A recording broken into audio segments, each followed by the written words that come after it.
Humans were a paranoid lot, after their first contact with a xeno-species involved a fight for survival.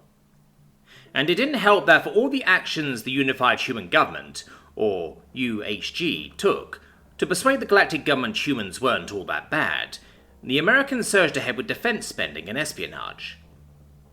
Of course, in a way, that worked to everyone's advantage. The UHG got to say truthfully they had no control over the Americans, who rampantly provoked Xenos on their borders and spied on everyone they possibly could, while then giving what they gained, or learned, to the UHG. Since spacefaring species all had one government, the Xenos simply assumed Americans were some sort of subspecies, and treated each government as entirely separate entities. One such espionage program the Americans had going took advantage of the fact humans didn't mind being out in the void of deep space. They had taken up major contracts with other Xenos to repair and construct new FTL convoys, and even some of the galactic government comm lines. Since no one else was willing to go out and physically inspect these boys in deep space, they didn't notice the new attachments the American crews left behind. Small robotic operators would monitor all the Xenos traffic and copy it off back to intel stations. With every passing year, the network got larger, as Xenos mistook the human fanaticism for repairing and updating convoys for their desire to prove themselves as a spacefaring species. At one of those intel stations, however, a tech was sipping at a cup of coffee when he noticed a flashing light on his console. Bringing up the communication packet sent to him by a spy operator designated as IHC, his eyebrows quickly shot up. "Sir?" he called, waving over his superior. Specialist Rebecca Jones moved over and leaned over to see what her tech had found. "I'm not sure how credible this is, but someone is setting up an open bounty on a human. They also appear to be sending military orders to naval vessels." "Do we know much about the species?" "Some sort of spacecraft, sir." She nodded as she read over the information on the screen. "Find out where their space is. I'll contact Langley and have them prep a carrier fleet. If they prove hostile, we'll glass a few cities and see how they feel about that." "Yes, sir. What should I do about the endangered human?" "Is he American?" "I have to do some digging, but it sounds like he's a space trucker, so there's a very good chance he is." She nodded at that and thought it over. "I'm sure he can handle it himself, then, if he's a space trucker, but I'll see about getting some agents to track him down, and see if he's getting us involved in a war." "To take him out? Fuck no. If a lone American pisses off some Xenos so much they declare war on us, that makes them the aggressors. Galactic law clearly states defenders have free reign in combat against aggressors, so long as we don't engage in mass genocide. If they have any valuable resources, we can take the planets and toss them over to the UHG." Another flashing light made the tech tap on his console once more. Sir, it seems another Xeno species is trying to find out where our main diplomatic center is, so they can send some officials for negotiations." "What? Where are they sending the communications? To UHG Central?" "No, sir. They're trying to contact Washington directly. Apparently they're interested in an alliance, after meeting with some guy named Billy Bob Space Trucker." Emily couldn't believe the varied and intense music that Billy Bob had her listen to while he slept through his own rest cycle. From what she understood, this was all pre-contact music. How had one species developed so many varied genres all on their own? Most species had one or two styles that carried across their music, but the only style she could find that connected human music was their love of repetitive beats or choruses in songs. That and most of their music seemed to be war chants and combat songs, but that might just be Billy Bob's music. The first record she had listened to, written by someone named Floyd of Pink, had been especially haunting and beautiful.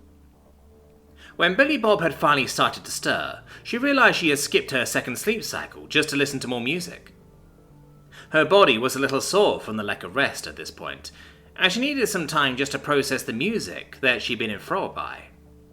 So when he woke up, she began to move back to the bunk. "I'm going to have to sleep for this first chunk of driving, Billy Bob. You know where to go?"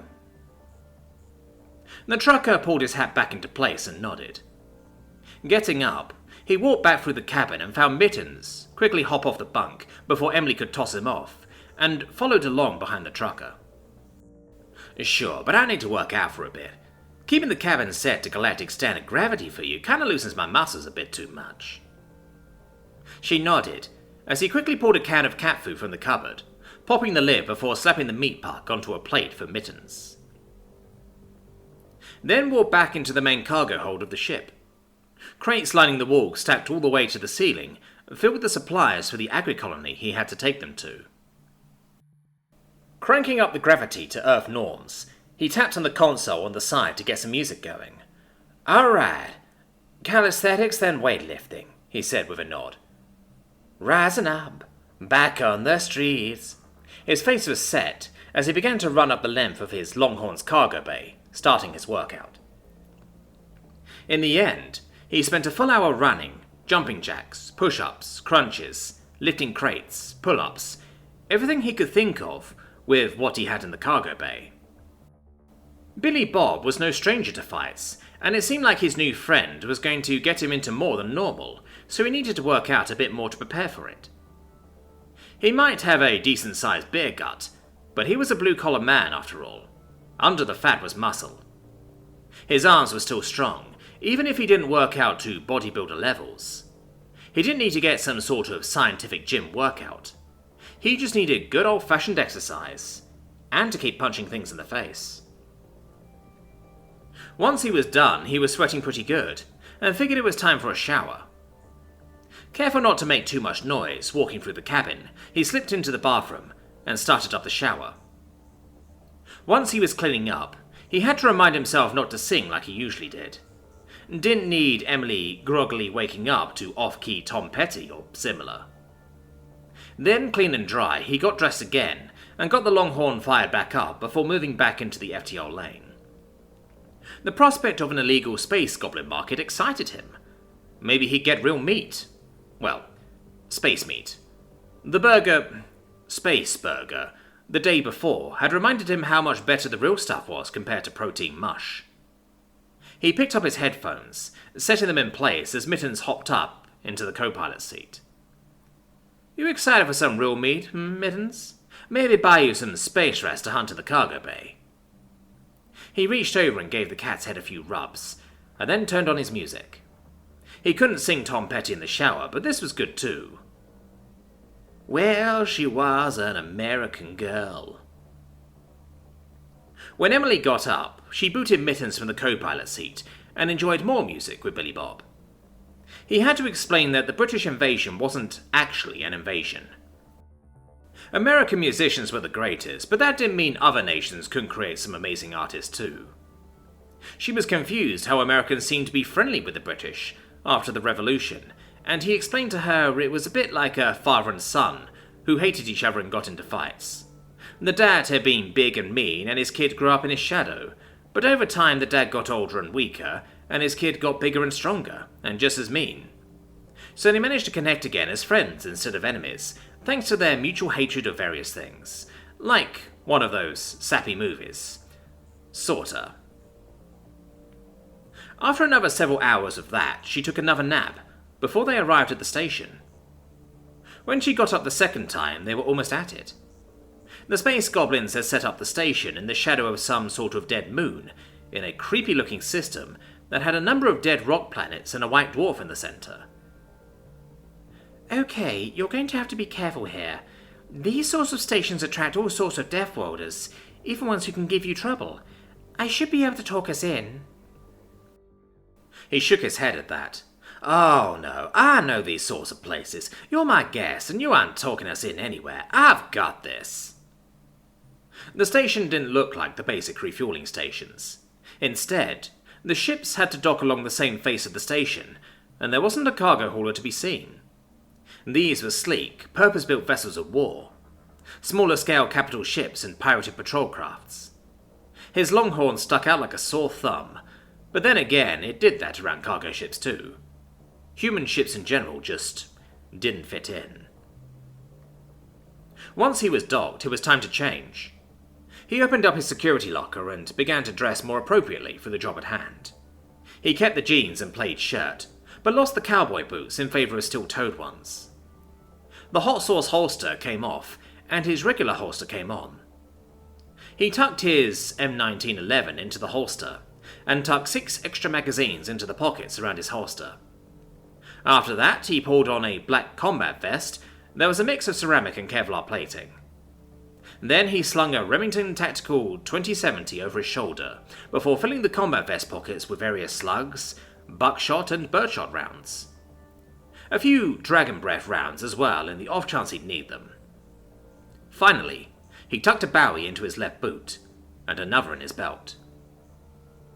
Pulling his Remington off his back, he loaded a few rounds and then worked the pump with a very satisfying ka-chunk. Lock and load. Emily was about to talk, when he quickly slung the Remington back over his shoulder.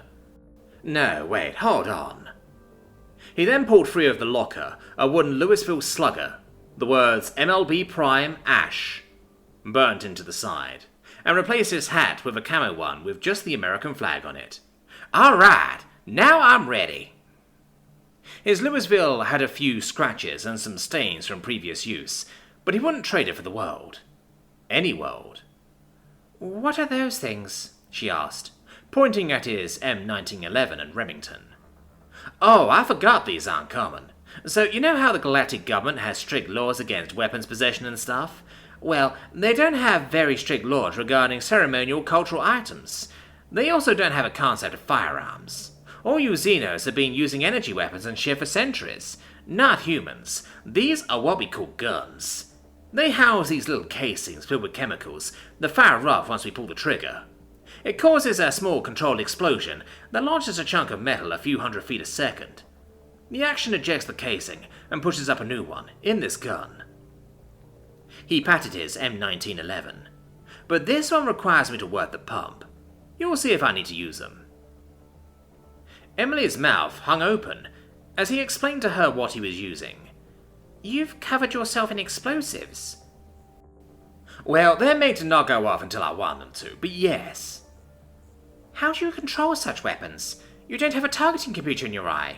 Those are tightly restricted. Fuck, humans don't need them. I guess we were lucky enough to evolve with the concept of tracking death and movement or shit. I don't know, physics. You saw me hit that space flecker yesterday with a bottle. She paused and then gave a shrug. I guess I'll trust you. He grinned at her, and then moved to the airlock. Hopefully you won't need to use them. He looked back at her and thought it over. Actually, might be more fun if I need to. He smiled wide, as the airlock cycled and he stepped out into the station. Unlike the clean, well-lit refueling centres he was used to, this place had those stupid fucking flickering lights from horror movies. He glared up at the ceiling for a moment. He hated those stupid fucking flickering lights. There were stains here and there on the walls as he walked towards the entrance to the main station, and couldn't help but grin as he saw the 5 figures manning some sort of security station. These looked like blue space orc bears with horns and longer tails, but really with those underbites and big features and guts, he figured they were more like space bouncers. Then again, space borks? He nodded. Yeah, space borks. They had an assortment of weapons and targeting computers over their faces, which meant the space goblins here had to be connected. However, from what he could see, they were wearing just normal clothes, with those shield belt type things. Lazy Xenos always figuring weapons were energy-based. The one in front looked bored as he stepped up, holding a hand as he grunted at Billy Bob. Stop right there, ugly. We don't know you, and... He didn't get further than that. Billy Bob just picked up his pace to a jog and swung as he moved. The bat collided with that fat, ugly head, snapping off a tusk as it sounded like he just creamed a line drive past third base. As the rest began to perk up, it was pretty much too late. Billy Bob was already up close. The second one he slammed in the side of the knee. There was a sickening crack as the creature howled and toppled like a falling tree. The third he jabbed in the face with the end of the bat, crunching the targeting computer into its 4 eyes. It cried out and clutched at his face while he moved on. The fourth had been stupid enough to leave his weapon on a crate, and as he reached for it, Billy Bob brought his steel-toed boot on the spaceborg's hand. As it squealed and looked at him in terror, Billy Bob brought the bat down on his head. Good night. The last finally heard the high-pitched tone of a weapon lock and growled out as he prepared to fire, but Billy Bob was faster.